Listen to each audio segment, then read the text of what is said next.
What's cracking, peeps? T-Money up in the hazy. Happy Saturday. Hope everybody's doing well. Hope everybody's warm. It's like negative 37 degrees here with a wind chill. The windows are all frosted over. The chimneys are smoking. I just went out to pick up my mail at the UPS store. My car barely started. But I did get there and get home safe and sound. But when I was in my neighborhood on the way home, all the chimneys were smoking in the neighborhood. Everybody's got their fires blazing and stuff. So very cold. I hope you guys are warm wherever you may be. Grab your blankets, grab your corncob pipes.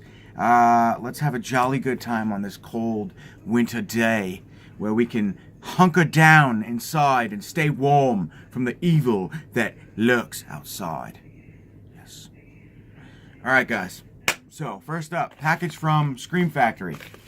And then I also have another package from a fellow acquaintance on the Facebook media group, Cult Media page. I beefed up a collection here.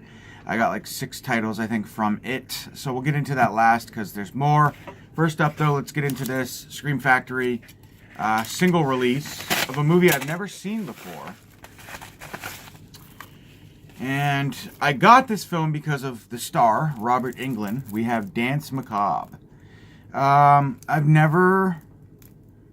It looks like it is from 1992.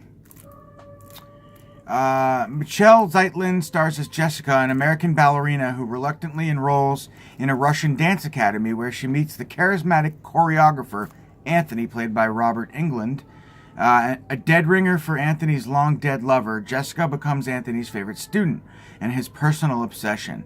But what should be the chance of a lifetime for Jessica becomes a living nightmare as each of her fellow dancers are brutally murdered. By who? We just don't know. We'll have to watch and see, guys. So yes, very excited for this one.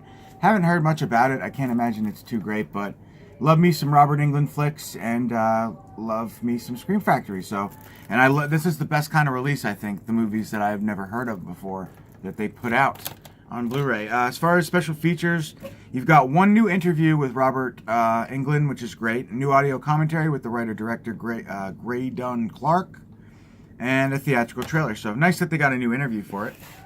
All right, guys. Cheers to you on this chilly day. So I'm drawing a blank on the gentleman's name, but it doesn't matter anyway, does it? I purchased this from a Cult Media group. That's where I like to buy a lot of more expensive, obscure titles that co-horror lovers are selling. So I check that frequently for a lot of the hard boxes and just more obscure type things.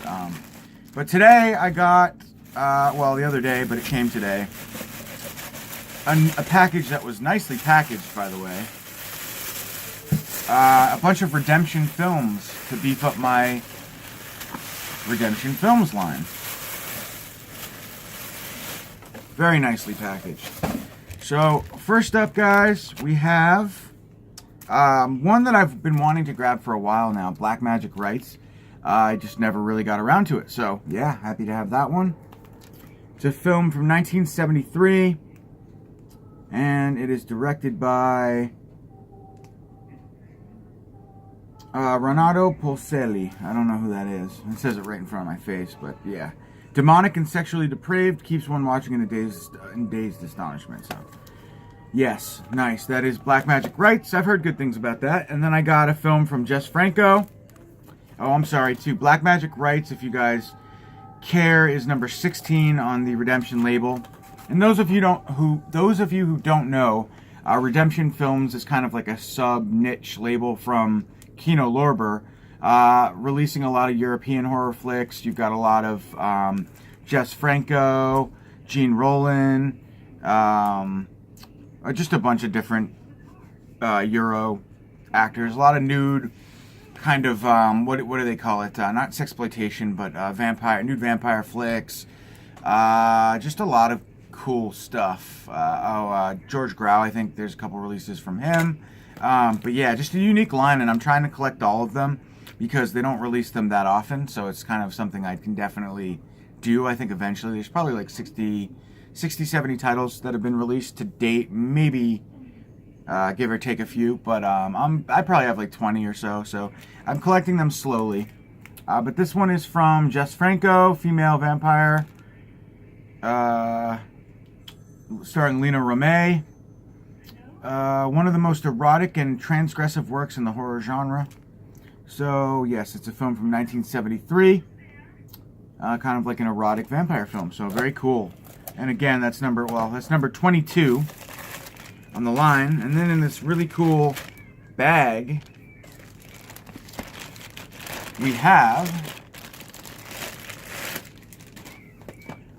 Jean Rollins' Vampire Collection, which is a 4-disc set from, obviously, Redemption Films. We've got number 1, 2, 10, and 11 on the spines, which is kind of random, but we have Rape of the Vampire, The Nude Vampire, The Shivers of the Vampire, and Requiem for a Vampire.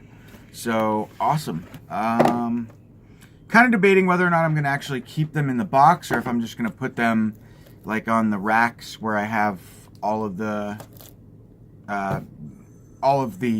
Redemption Film titles that I own. I don't know if these have been washed. No, they haven't. Wow, cool. So they're still, most of these are still sealed. I mean, the shrink wrap's off, obviously, but they're very cold too. It's very, very cold outside. So I'm happy to have rescued them from the brisk cold air that is the winter wonderland outside. So yeah, 3 of the 4 of these are still sealed, not been watched. But just real quickly, Nude Vampire is number 1. It's the first release from Redemption. It's from 1969. Of course, these are all Jean Rollin films. I love Jean Rollin. I love The Iron Rose. I love, my favorite film of his is, I'm trying to blank on my favorite film. The zombie one that takes place in the olive field. It's so good. Grapes of Death. Great one. I love it. My favorite Jean Rollin film. The Iron Rose is very good too.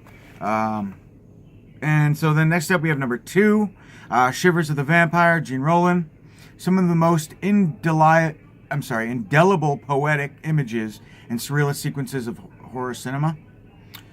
So yeah, excellent. I love Jean Rollin. He's got a very good, I don't know if he's the cinematographer, but his films, they're just so signature. They're just, atmosphere is like in the forefront. It's just amazing. The atmosphere in Jean Rollin film is top notch. Beautiful stuff to look at. And this one looks rather gothic. But yeah, this is from 1971. Second one on the line, Shivers of the Vampire. I've heard that one's good. Then we have number 10, which is Rape of the Vampire.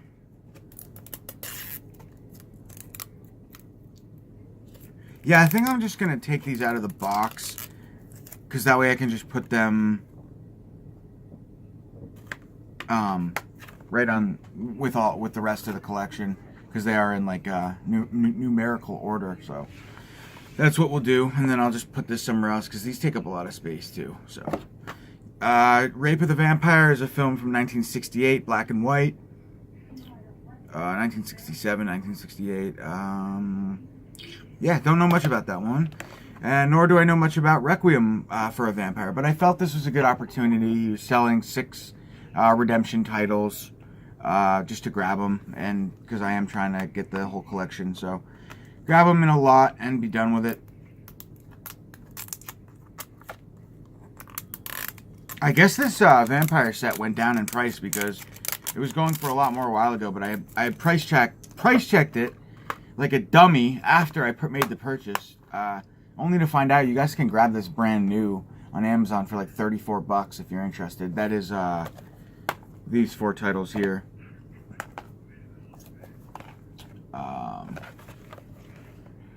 Requiem for a Vampire, Rape of a Vampire, The Nude Vampire, and Shiver of the Vampires. 1, 2, 10, and 11. So yeah, just so you guys know, FYI, you could get it brand new for that price, which is good. So that's it, guys. That's my little haul for today. Got a bunch of Redemption titles, and of course a new one from Scream Factory, Danse Macabre. So I hope you guys have a good weekend. Stay warm, and I'll catch y'all real soon. Peace.